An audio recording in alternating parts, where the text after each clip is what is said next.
Hi everyone, আজকে আমি কি বানালাম দেখাচ্ছি। এটা হচ্ছে চাল কুমড় আর এটা হচ্ছে শস্য বাটা দিয়ে চাল কুমড়ের ভিতরে ভরে পুর বানাচ্ছি।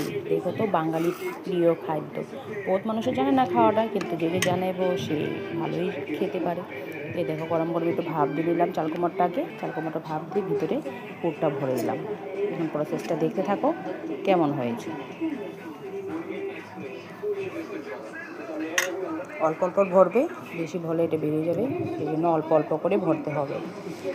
তার ভিতরে এটা সরষে বাটা ছিল, কাঁচামরিচ লঙ্কা ছিল, একটু জিরা গুঁড়া ছিল, বাস এটাকে লবণ হলদি দিয়ে বাস মাখা হয়েছিল।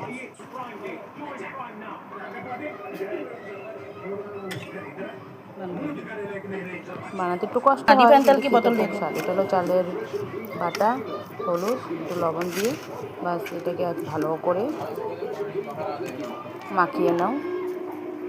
এই দেখো, এখন বড়াটির ভিতরে চাল কুমড় আর সরষেটাতে একটু চালের বাটাটাতে একটু লেপ দিতে হবে, কারণ এটা নাহলে সরষেটা বের হয়ে যাবে, তাই জন্য এটাকে অল্প চালের বাটা দিয়ে মাখতে হবে। দেখো, চালের গুঁড়া মানে বাটাটা দিলে বড়াটা খুবই টেস্টি হয়। এই দেখো, বড়াটা দিয়ে দিচ্ছি, বা খুবই সুন্দর হয়েছে। বড়াটা একদম একদম ক্রিস্পি হয় না, কি বলবো। চালের বাটা দিয়ে খেলে একদম বহুত টেস্টি। বেশিটা নরম হয়ে যায়, কিন্তু এটা যেরকম বড়া সেরকম থাকবে। আপনি সকালে বানান, দুপুরে খান, রাত্রে খান, পরের দিনকে খান, শক্ত হয়ে থাকবে। কেমন হয়েছে বলবে। এ দেখুন, গরম গরম বড়া। আগের মানুষের তো এটাই খেত, ডাল দিয়ে বড়া দিয়ে খেতে খুবই স্বাদ।